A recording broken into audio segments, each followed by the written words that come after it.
नमस्कार। प्रश्नकाल में आपका स्वागत है। और इस प्रश्नकाल में हम आपको अलग अलग शख्सियतों से मुलाकात करवाते हैं और उनसे कुछ सवाल पूछते हैं। वो सवाल जो आबो हवा में तैर रहे हैं, उन जिनके जवाब आने बेहद ज़रूरी है। और इस बार प्रश्नकाल में मेरे साथ में मौजूद हैं मध्य प्रदेश सरकार के राजस्व और परिवहन मंत्री गोविंद सिंह राजपूत साहब।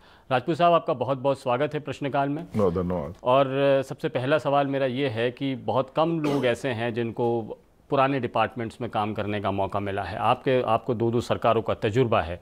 और मैं आपसे सवालों की शुरुआत करूं सबसे पहले, चूँकि आप सिंधिया खेमे के सबसे विश्वस्त सलाहकार सिपह सालार माने जाते हैं, सबसे तीखे।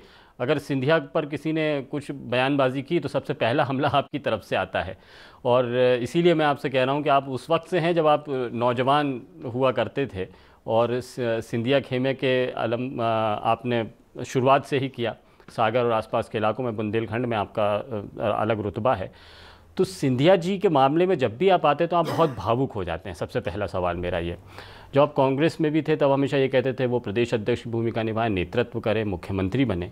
अब बीजेपी में हैं तो क्या आप केंद्रीय मंत्री बनते रहते हुए संतुष्ट हैं या उनकी भूमिका मध्य प्रदेश में भी आगे देखते हैं? देखिए, पहले तो मैं एक प्रश्न आपको साफ कर दूं कि निश्चित है कि मैं राजनीति में, मुझे कोई राजनीति में अगर एक स्थिति में जो पहुंचाया, और राजनीति मेरी शुरुआत कैलाशवासी माधवराव सिंधिया जी के साथ हुई जी। मुझे उनके साथ काम करने का बड़ा अच्छा अवसर मिला। जो सिंधिया जी के बाद में लगातार अवसर मिला और आज भी मैं उनके साथ काम कर रहा हूं। लेकिन मैं एक बात स्पष्ट कर दूं कि अब हम सब भारतीय जनता पार्टी के कार्यकर्ता हैं जी। कोई खेमा यहाँ नहीं है, न सिंधिया खेमा है, न शिवराज सिंह खेमा है, न बीडी शर्मा खेमा है। सिर्फ एक खेमा है, भारतीय जनता पार्टी। और हमारे नेता हैं नरेंद्र मोदी जी, हमारे नेता हैं अमित शाह जी, और हमारा नेता है नड्डा जी, जिनके नेतृत्व में पूरा भारतीय जनता पार्टी के पूरे देश के और प्रदेश के लोग काम कर रहे हैं। मध्य प्रदेश में हमारे नेता शिवराज सिंह मुख्यमंत्री जी हैं, विधायक दल के नेता हैं, हमारी सरकार के मुखिया हैं, हमारे मुख्यमंत्री हैं, और बीडी शर्मा जी हमारे अध्यक्ष हैं। तो कोई खेमेबाजी बात मैं समझता हूँ अब हम लोगों ने, वो कांग्रेस जमाने में चलती थी जी। कांग्रेस समाज खेमा चलते थे, पर भाजपा में कोई खेमा नहीं है। सब लोग काम कर रहे हैं, बहुत मेहनत से काम कर रहे हैं, और पूरी ईमानदारी से जहाँ भी काम करने का अवसर मिल रहा है हम लोग निभा रहे हैं। तो आपको ये जो परिवर्तन है पार्टी में, यहाँ पर परंपरा है कैडर के बेस में, ये आपको रास आ रहा है, आप बिल्कुल एडजस्ट हो गए इसमें? देखिए, बहुत अच्छा रास आ रहा है। हम लोग कोई किसी ने ज़बरदस्ती खींचा नहीं हमारे लिए। हम लोग स्वेच्छा से खूब सोच के और अपने परिपक्व और खुले दिमाग से भारतीय जनता पार्टी में है। और भारतीय जनता पार्टी में हम ना केवल हैं, बल्कि भारतीय जनता पार्टी में हमारी विधानसभा के 41,000 मतदाताओं ने सील लगाकर, ठिप्पा लगा के हमें ये सबूत दिया है, ये प्रमाण पत्र दिया है कि हम भारतीय जनता पार्टी के सक्रिय कार्यकर्ता हैं और जनप्रतिनिधि हैं। ये बिल्कुल आप ठीक कह रहे हैं और इस बात में कोई दो मत भी नहीं है, कोई शक भी नहीं है। क्योंकि मुख्यमंत्री शिवराज सिंह चौहान से भी जब मैंने ये सवाल पूछा तो उन्होंने कहा था कि दूध और शक्कर जैसे मिक्स हो जाते हैं, उसी तरह से हम सभी एक जैसे हम काम कर रहे हैं। लेकिन इसके बावजूद कई नेता ऐसे हैं, आप ही के संगी साथी, आपके बहुत करीबी दोस्त मित्र, छोटे भाई बड़े, वो हमेशा ये कहते आए हैं कि मैं तो सिंधिया का चपरासी भी आप कह दोगे तो मैं मान लूँगा, मैं उनका दूत हूँ, मैं उनका प्रबल समर्थक हूँ। वो कहेंगे तो कुएँ में कूद जाओ तो मैं कुएँ में भी कूद जाऊँगी, जैसे चीज़ें आती हैं। तो ऐसा लगता है आपका लगाव तो है ही। वो व्यक्तिगत भावनाएं हैं, वो भावनाएं रहती, भावनाएं वो रहना चाहिए। मैं उसको स्वीकार करता हूँ, जो लोग कहते हैं वो उनकी भावनाएं हैं। लेकिन सच है कि हम सब भारतीय जनता पार्टी के कार्यकर्ता हैं, और मुझे खुशी है कि जब भी बात होती है सिंधिया जी से तो वो भी कहते हैं कि हम सब भारतीय जनता पार्टी के कार्यकर्ता हैं। जी हाँ, बिल्कुल। और इस बीच में ये भी देखने में, मतलब भारतीय जनता पार्टी, इसकी परंपराएं कैडर बेस है, आदेशों को मानना पड़ता है। यहाँ पर पीढ़ी बदल का युग चल रहा है, वक्त चल रहा है। जब एक नई पीढ़ी को मौका मिलता है, पुरानी पीढ़ी जो तजुर्बा हासिल कर चुकी होती है उसको दूसरी दीगर जिम्मेदारियां दी जाती हैं। अगर यही आप पर भी अप्लाई हुआ, यही नियम, तो आप क्या स्वीकार करेंगे इसे? देखिए, इसको आप मैं दूसरे तरीके से कहूँ कि कांग्रेस पार्टी और भाजपा में बहुत अंतर है। जी। कांग्रेस पार्टी में एक युग शुरू होता है तो वो चलता ही रहता है जब तक उसको जनता नकार ना दे। जो भी सीनियर नेता हैं वो लगातार वही चेहरे, वही घिसे पटे चेहरे, बार बार मुख्यमंत्री पद के दावेदार हैं, वही प्रदेश अध्यक्ष हैं, वही जनता उनको स्वीकार करे ना करे, पार्टी कहती है इनको ही आप देखो। टैलेंट अगर वहाँ होता है किसी व्यक्ति में, वो बढ़ना चाहता है तो टैलेंट के लिए वहाँ प्लानिंग करके उसको कैसे ख़त्म करना है ये कांग्रेस पार्टी स्वयं प्लान करती है। ये आपके साथ में हुआ है या ये मेरे साथ में नहीं हुआ है, पूरे प्रदेश के और पूरे देश के उन युवाओं के साथ हुआ है जो आज जो आज कहीं ना कहीं उन्होंने अपना पार्टी चेंज की है और उन्होंने अपना विश्वास का कांग्रेस में खोया है।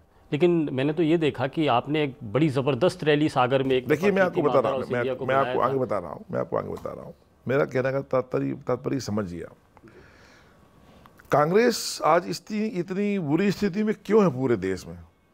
बहुत अच्छे लोग थे कांग्रेस में, जिनको अगर कांग्रेस आगे बढ़ाती तो कांग्रेस की नई टीम बनती, युवाओं की टीम बनती है, कांग्रेस आज बहुत अच्छी स्थिति में शायद खड़ी हो सकती थी, पर वो उन्होंने नहीं किया, वो ना आज भी कर रहे हैं। आप देखिए, सिंधिया जी आज भाजपा में हैं, यूपी के जतिन प्रसाद जी बड़े नेता हैं युवाओं की, वो भाजपा में हैं। सचिन पायलट जी का हाल देख ही रहे हो, कितने परेशान नजर आते हैं। आने वाले क्या अब आना है, उन बड़े नेता हैं वो, मैं टिप्पणी नहीं करना चाहता, लेकिन ये कि आज के परेशान तो हैं ही कहीं ना कहीं वो। तो जितनी भी सेकंड लाइन थी उसको कांग्रेस ने स्वयं खत्म कर दिया। भाजपा में अच्छा ये है कि अगर अच्छे लोग हैं और काम करने वाले लोग हैं तो भाजपा में उनको आगे बढ़ाया जाता है। ये पूरे प्रदेश में नहीं, पूरे देश में हम देख रहे हैं कि नए लोगों के लिए आगे बढ़ाया जाता है। जिसमें टैलेंट है तो टैलेंट की कद्र कहीं है तो भारतीय जनता पार्टी। ये आपका बयान काफ़ी मायने रखता है क्योंकि आपने दोनों पार्टी देखी, अंदर तक देखी, गंभीरता के साथ मैंने बहुत अच्छे देखी कांग्रेस को, बहुत अच्छे देख रहा हूँ भाजपा के लिए।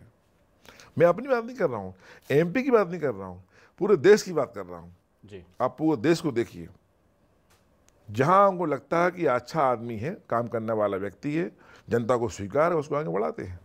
नहीं, राजनीति में एक ये भी होता है कि बहुत मेहनत करने के बाद में आदमी कोई शख्स, नेता, ओहदा पाता है, जैसे मुख्यमंत्री। लेकिन जिस तरह से मुख्यमंत्री बदल दिए जाते हैं एक आदेश के मुताबिक कि इस्तीफ़ा दीजिए, इस्तीफ़ा देते हैं, हालांकि बड़ी शांति के साथ में होता है, स्वीकार्यता के साथ में होता है, जैसा गुजरात में हुआ, जैसा कर्नाटक में हुआ, जैसा उत्तराखंड में हुआ। तो ये स्वीकार्यता मध्य प्रदेश में भी आने वाली है? देखिए, मध्य प्रदेश में आने वाली नहीं आने वाली, मैं इतना बड़ा नेता नहीं हूँ कि मैं इस पर टिप्पणी करूँ, लेकिन भारतीय जनता पार्टी में जो आदेश होता है उस आदेश के लिए बड़े आदमी आत्मीयता से, हृदय से मानता है, कोई विरोधाभास नहीं होता, संतुष्टि से उस पद को त्यागता है और नए पद को धारण करता है। जहाँ भी उत्तरांचल हो, चाहे गुजरात हो, चाहे हमारा कर्नाटक हो, जहाँ भी इस प्रकार की बात आई है, हमारे पार्टी के नेताओं ने स्वीकार किया और पार्टी हाईकमान का आदेश को माना है, तो अच्छी बात है। बड़ा मुश्किल नहीं होता होगा सर कि जो बहुत मेहनत करने के बाद में कोई ओहदा हासिल कर लेता है, फिर अचानक से उससे कह दिया जाए? इसको आप दो नज़रिए से देखिए। बड़ा अच्छा होता है उस तक पहुँचता है आदमी जी, और पहुँचने के बाद छोड़ता है, तो ये तो जीवन का नियम है कि होता है तो चढ़ाव है। और फिर अगर किसी आदमी ने आपको इतने बड़े पद पे, किसी पार्टी ने इतने बड़े पद पे पहुँचाया है, तो पहुँचाने में तो धन्यवाद दो, तो आखिर आने वाले समय में दूसरे को आने ही आना है, तो आदमी को तैयार रहना चाहिए। मैं समझता हूँ आदमी को ये कभी नहीं सोचना चाहिए कि मैं इस पद पे परमानेंट हूँ। आज मैं मंत्री हूँ तो हो सकता है मंत्री बहुत लंबे समय तक रहूँ, हो सकता है मंत्री बीच में ना रहूँ, ये भी नहीं है कि जीवन भर रहूँ। कोई भी पद किसी के पास में ये सोच के आए कि ये हमारी ताउम्र रहेगा, नहीं रहता। आदमी को तैयार रहना चाहिए कि पार्टी में है, पार्टी जो काम देती है सहजता से स्वीकार करो और काम पे लग जाओ। ये भारतीय जनता पार्टी में है। आप वो शख्स हैं जो युवा राजनीति में आपका प्रवेश हुआ है, बहुत संघर्ष की राजनीति रही है, अब आप चुनावी राजनीति में हैं, जनता की सेवा में है, एक विधानसभा नहीं, आपका पूरा मध्य प्रदेश पर के बारे में जिम्मेदारी है। तो संघर्ष से ये सेवा का जो सिलसिला शुरू हुआ है, इसमें आपके पास में मंत्री पद का दायित्व भी है। मेरा अगला सवाल आपके डिपार्टमेंट से रिलेटेड है, जिसमें पिछले दिनों ग्वालियर चंबल इलाके में काफ़ी बाढ़ का सामना करना पड़ा था। कई जगहों पर अभी भी राहत का इंतज़ार किया जा रहा है, घर टूट रहे हैं, अभी उनको मुआवजा मिलना बाकी है। तो ऐसे के मामलों में क्या कहेंगे आप? जिन जिलों में भी बाढ़ आई, आप देखिए वहाँ रात दिन, चाहे हमारे सरकारी अधिकारी हों, चाहे हमारे मंत्री हों, चाहे हमारी एसडीआरएफ की टीम हो, एनडीआरएफ की टीम हो, यहाँ तक कि जब मुख्यमंत्री जी ने बात की तो आप देखिए कि हमारे रक्षा मंत्री जी ने 4 हेलीकॉप्टर भेज दिए वहाँ से। हेलीकॉप्टर भी आ गए वहाँ से उड़ान भर के, जहाँ मौसम ख़राब था वहाँ उड़ रहे थे, नहीं था तो खड़े हुए थे। इसके बावजूद भी जो बन सका वो अच्छे से अच्छा किया और मुख्य रूप से लोगों की जान बचाने में हम कामयाब रहे। राजस्व विभाग के आरबीसी 6 प्रावधान है, उसके अनुसार उनको और मुहैया कराई जाएंगी। केंद्र सरकार की टीम हम लोगों ने मांग की जल्दी आए, तो केंद्र सरकार की टीम आ चुकी है, एक सर्वे कर चुकी है, एक आध सर्वे और करेगी। उसके बाद में जो दिल्ली में मीटिंग होगी उसके बाद में हम लोगों को निश्चित रूप से जो मुआवजा मिलेगा वो जनता को बांटेंगे। सर, मैंने आपको मंत्री रहते हुए देखा था, जब आप कमलनाथ सरकार में थे, एक थोड़ी बारिश आई थी तो आप तुरंत हेलीकॉप्टर लेकर निकल गए थे। इस बार क्यों नहीं गए सर आप? इस बार मुख्यमंत्री जी ने कहा था कि हम आपदा कंट्रोल रूम में बैठेंगे, तो मैं आपदा कंट्रोल रूम में था और आपदा कंट्रोल रूम में लेके पूरे जगह की जो स्थिति है उसको मैं देख रहा था। यहाँ से जो बन रहा था सहयोग कर रहा था, अपने आरआई, पटवारी, तहसीलदार, एसडीएम, कलेक्टरों से बात कर रहा था, सब जगह में संपर्क में था। और हमारे सारे मंत्री विधायक जहाँ जहाँ हैं वहाँ लग चुके थे, सारे अधिकारी लगे हुए थे। तो एक टीम भावना के साथ मुख्यमंत्री जी के नेतृत्व में हम लोग काम कर रहे थे। इसमें अभी भी कुछ लोग ऐसे हैं जिनको अभी मुआवजा या राहत राशि नहीं मिल पाई है। देखिए, मैं समझता हूँ शायद ही कोई रह गया हो, सबके लिए करीब करीब मिल रही है। कलेक्टर लगे हुए हैं, तहसीलदार लगे हुए हैं, हमारे अधिकारी पूरे लगे हुए हैं, पूरा अमला लगा हुआ है और करीब करीब सबको सहायता राशि मिल रही, और भी मिलेगी। अभी उनको संभावनाएं हैं। ऐसा लग रहा है जो जिस तरह से बारिश हो रही है, हालांकि मौसम अभी बाकी है बारिश का, लेकिन जितनी हुई है उसमें अभी बांधों का पेट नहीं भरा है, बहुत अधूरे हैं, खाली हैं। तो आने वाला वक्त जो होगा खरीफ फसल के लिए वो शायद वो भी मुश्किल भरा होगा। ऐसा देखिए, प्रकृति का बड़ा ही अजीब वो हम देखते हैं, कहीं कहीं बाढ़ है, कहीं सूखे की स्थिति है। पन्ना और टीकमगढ़, बहुत सारे एरिया हमारे ऐसे हैं जहां अभी हमारी पर्याप्त बारिश नहीं हुई है। वहाँ हमें मानसूनी कमी की ऐसे संकट है कि सूखे की स्थिति ना आ जाए, कहीं कहीं बाढ़ है। तो ये सब स्थितियाँ हैं, लेकिन सरकार सचेत है और पूरी तरीके से जो बन रहा है वो हम लोग कर रहे हैं। सर, ये चूँकि कोरोना, लॉकडाउन जैसी स्थितियाँ ऐसे आई हैं जहाँ पर सरकार को राजस्व भी हासिल नहीं हुआ जितनी उम्मीद की जानी थी। बहुत कुछ किया है गवर्नमेंट ने, राहत देने का प्रयास किया है, कोरोना की स्थिति को कंट्रोल भी किया है, लेकिन अभी भी जो राजस्व जो आना चाहिए था, जिससे उम्मीद है कि मध्य प्रदेश एक बार फिर से आर्थिक गतिविधियां शुरू हो पाएंगी, वो राजस्व नहीं आ पा रहा है। तो इसके लिए कुछ प्रयास आपने शुरू? देखिए, राजस्व वो आर्थिक संकट तो पूरे विश्व में है, कोरोना ने तोड़ दिया है पूरे देश के लिए।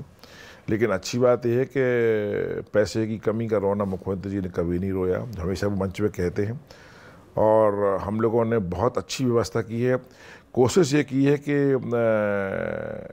राजस्व भी बढ़े, आम जनता पर अधिकांश बोझ भी ना आए। इसमें हम कामयाब हुए और हमारे हर विभाग में काम बहुत अच्छे से चल रहे हैं। राजस्व आगे बढ़ने की उम्मीद है? अच्छी स्थिति में हम लोग हैं, परेशानी की स्थिति बनती है लेकिन कंट्रोल किया हुआ है। और हर विभाग में देखिए निर्माण कार्य भी हो रहे हैं। विदेश का आज मध्य प्रदेश में बहुत सारे लोग निवेश करने भी आ रहे हैं। अभी मुख्यमंत्री जी ने एक मीटिंग की थी हम लोगों की, सारे मंत्री उसमें थे, पूरे दिन चिंतन मंथन चला। आप देखिए उसमें इतने अच्छे सुझाव आए।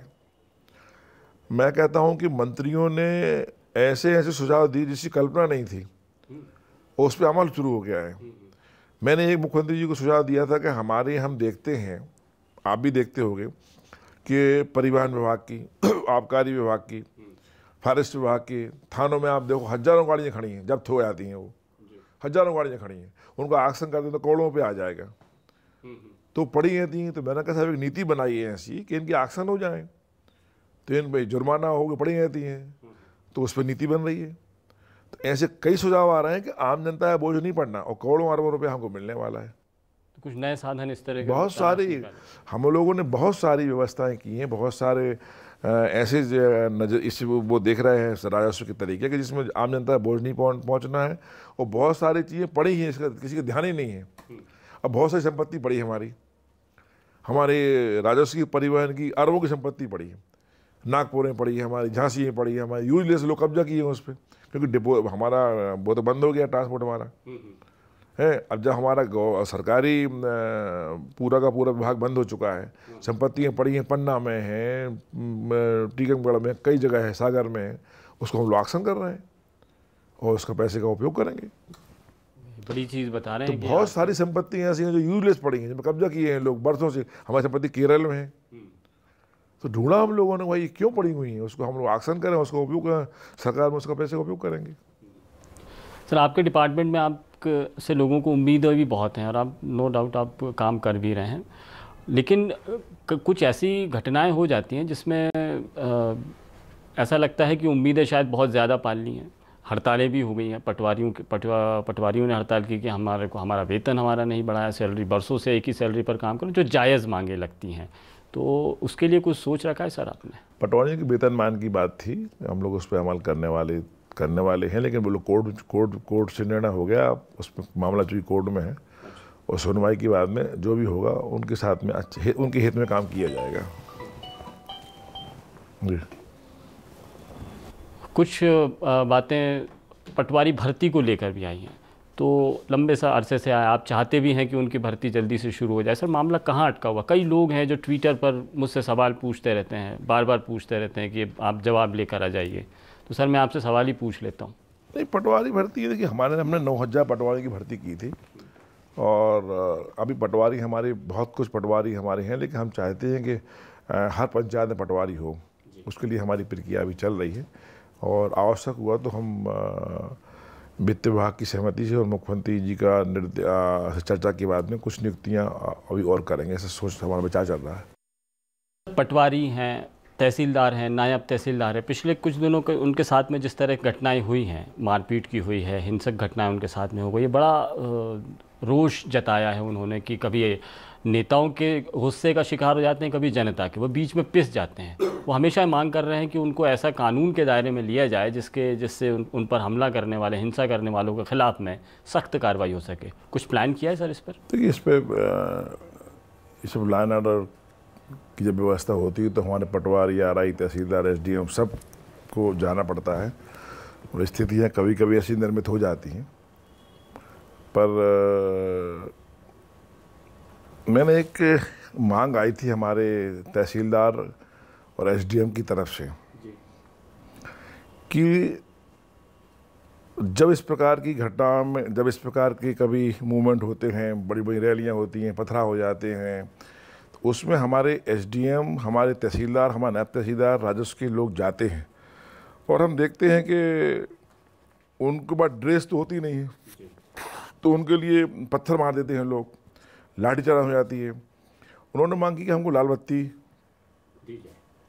तो बंद है आजकल, लेकिन जो कलरफुल लाइट जो पुलिस को लगाई जा रही है, इसको हम बोलते हैं सतरंगी बत्ती बोलते हैं, जो चलती रहती है, वो लगाने का हमको भी अधिकार दिया जाए, ताकि हम लोग जब उसको उपयोग हमेशा ना करें, लेकिन लॉ एंड ऑर्डर की स्थिति हम लोग उसका उपयोग कर सकें। तो मैंने इस प्रकार का पत्र गडकरी जी को लिखा है, हमारे केंद्र की मंत्री जी के लिए, ट्रांसपोर्ट महोदय के लिए, कि साहब इस प्रकार की अगर आप इनके लिए सतरंगी बत्ती चालू कर दें तो हमारे लॉ एंड ऑर्डर के साथ बड़ी सुविधा होगी हम लोगों के लिए।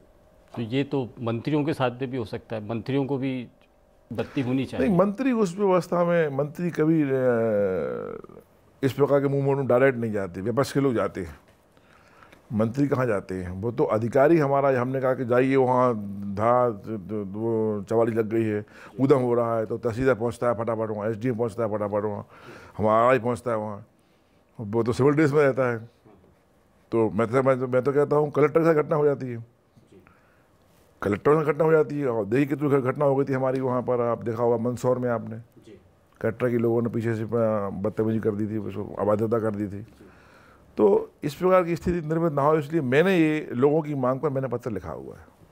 ठीक है, लॉ एंड ऑर्डर का जिक्र छेड़ा है तो मैं सवाल भी कर लूँ। मध्य प्रदेश में इन दिनों इस तरह की कई घटनाएं हो रही हैं जो सांप्रदायिक रूप ले सकती हैं। अभी तक संभला हुआ है मध्य प्रदेश, शांति का टापू बना हुआ है, लेकिन ऐसा लग रहा है कि हालात बिगाड़ने जैसी स्थितियां भी हो सकती हैं। वीडी शर्मा साहब कहते हैं कि ये एक सब षड्यंत्र है सर षड्यंत्र किसका?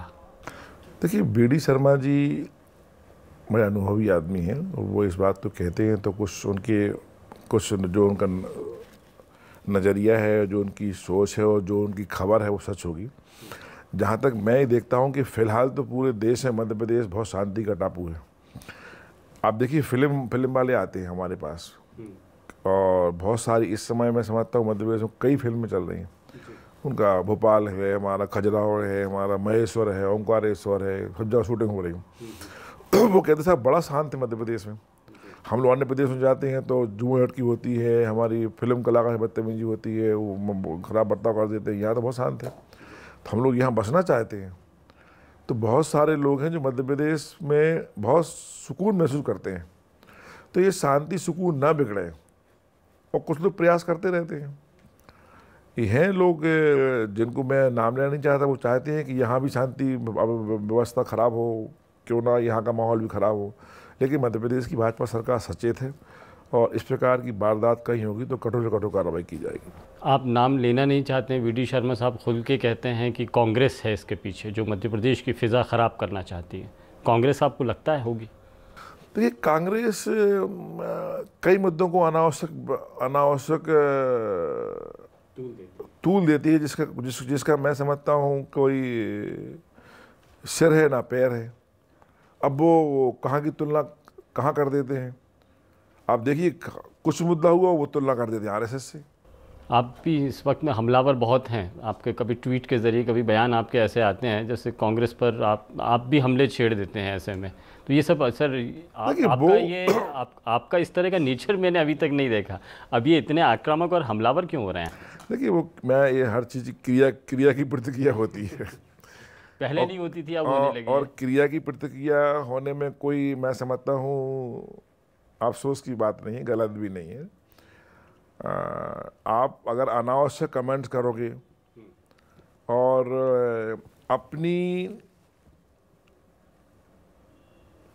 अहमियत से ज़्यादा, हमारी भाषा में हम वो कुछ बोल सकते हैं, उससे ज़्यादा किसी पर टिप्पणी करोगे तो उसकी प्रतिक्रिया तो आपको झेलना पड़े। प्रतिक्रिया देते रहेंगे आप? बिल्कुल देंगे, क्यों नहीं देंगे। हमलावर होकर, आक्रामक नहीं, हमलावर होंगे, आक्रामक होंगे, होना चाहिए। एक राजनेता के लिए अगर कोई व्यक्ति गलत टिप्पणी कर रहा है, गलत आप पर आरोप प्रत्यारोप कर रहा है, तो अपनी बात तो कहना चाहिए ना। अगर नहीं कहोगे तो झूठ बात भी सही हो जाएगी। तो हम अपनी बात तो कह सकते हैं ना। कोई कह रहा है कि आप चोर हो तो आप चुप कैसे रहोगे? कोई कहोगे आप ऐसे हो, हम कैसे रहेंगे? भैया, हमको अपने स्पष्टीकरण देना पड़ेगा और स्पष्टीकरण देने का तरीका लोगों का अलग अलग है। तो अपना तरीका जो हूँ मैं उसको स्पष्टीकरण देता हूँ। आपने स्पष्टीकरण की बात की है सर, तो मुझे एक स्पष्टीकरण याद आ रहा है। जब एक एक्सीडेंट हो गया था और आप अरविंद भदौरिया साहब के यहाँ भोज पर थे, तो आपने उस वक्त में त्याग कर दिया था, बोला मैं कहीं सार्वजनिक समारोह में, अब मैं बाहर कहीं खाना नहीं खाऊंगा, कहीं ऐसी जगह नहीं जाऊंगा। तो अब सर बाहर भोजन करना शुरू कर दिया आपने? देखिए, बाहर भोजन की नहीं कही थी मैंने। मैं कहा था इस बड़े समारोह में इस प्रकार की अगर तिल का ताड़ बनाया जाता है तो मैं समझता हूँ मेरा जाना ही गलत है, मैं जाऊँगा ही नहीं। अब अरविंद भदौरिया जी के यहाँ 10 पूजन कार्यक्रम था। पूजन कार्यक्रम में वहाँ सारे पत्रकार थे, सारे नेता थे, और मैंने एक निवाला खा लिया। तो उसमें पत्रकारों ने और कुछ किन्हीं पर्टिकुलर अखबारों ने खूब मुद्दा बना दिया। तो इस प्रकार से दुख तो होता है। अखबार का मीडिया ने नहीं बनाया था, ये कांग्रेस ने इसको? नहीं, मीडिया नहीं, पहले किसी मीडिया ने छापा था, तो उसको हमारे साथियों ने बना दिया। मैं समझता हूँ लेकिन ये गलत है इस प्रकार का। तो अब जा रहे हैं आप? समारोह में जाते हैं, ज़्यादा समारोह में जाते हैं, कोई दिक्कत नहीं। मैं आपसे आखिरी सवाल लूँगा सर। राजस्व बहुत बड़ा डिपार्टमेंट है, बहुत मध्य प्रदेश से हर शख्स का जुड़ाव आपके डिपार्टमेंट से और आपसे होता है, और लंबे अरसे से हम देखते आ रहे हैं कि राजस्व में उतनी तेज़ी नहीं देखने को मिली, लेकिन आपके मंत्री बनने के बाद में बहुत सारे नवाचार हुए हैं। तो ये इनका मकसद क्या है और कौन से नवाचार हैं जिनसे जनता को फ़ायदा मिलने वाला है? देखिए, राजस्व विभाग मैं समझता हूँ कि आप स्वयं जानते हैं कि हर व्यक्ति से जुड़ा हुआ विभाग है।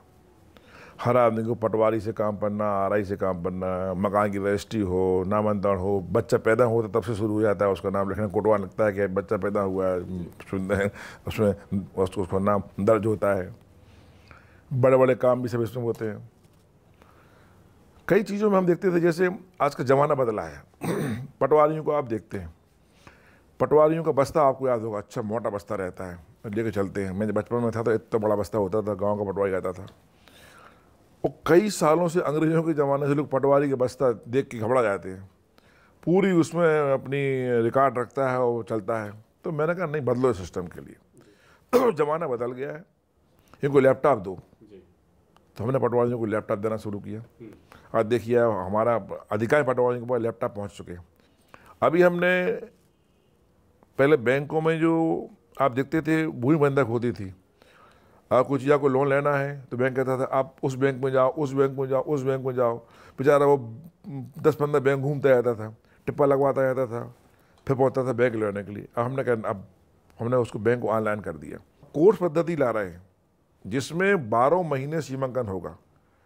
सैटेलाइट लगेंगे, पूरे हम लगवा रहे हैं खंभे, उसके सैटेलाइट के पोर्ट लगेंगे और 12 महीने सर्वे होगा और 1 इंच का सर्वे होगा। तो ये पद्धति पहली बार आंध्र प्रदेश में है कहीं, और हम उसको मध्य प्रदेश में लाने वाले हैं। ये पहली बार मध्य प्रदेश में हो रहा है। मैं समझता हूँ कि इन 2 साल में, जब से मैं राजस्व मंत्री हूँ, बहुत ज़्यादा सुधार हमने इस सरकार में किए। कांग्रेस सरकार में शुरू किए थे लेकिन वो बहुत ज़्यादा अमल नहीं कर पाए, पर इस सरकार में बहुत जल्दी बढ़े, क्योंकि मुख्यमंत्री जी का फ्री हैंड रहा। उन्होंने कहा आप तो अच्छे से नवाचार लाओ और नवाचार लागू करो।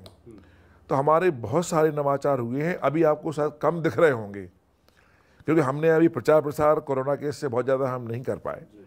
बहुत ज़्यादा चीज़ें हमारी दिखना शुरू होंगी आपके लिए, और गांव वालों ने सराहना शुरू किया है कि नहीं, मध्य प्रदेश का राजस्व विभाग काम कर रहा है। इसी बीच में परिवहन से रिलेटेड मैं पूछ लूँ, आपने कई सारी चीज़ें, महिलाओं को लाइसेंस देना, नए कैंप्स लगाना, उसका सरलीकरण करना जैसे काम भी शुरू किए, लेकिन एक पुरानी एक परंपरा हुआ करती, जो सीमावर्ती चौकियाँ हैं, ये सिस्टम बंद हो चुका है। लेकिन अभी भी ये देखा जा रहा है कि कुछ दबंग लोग गैंग बनाकर वहाँ पर बैठ जाते हैं और वहाँ पर वसूली जैसा काम करते हैं। न्यूज़ 24 मध्य प्रदेश छत्तीसगढ़ ने अपनी पड़ताल में ये हासिल किया, ये जानकारी ली है कि ये अवैध वसूली जैसा सिस्टम लागू है, जबरन इस तरह से वसूली की जाती है।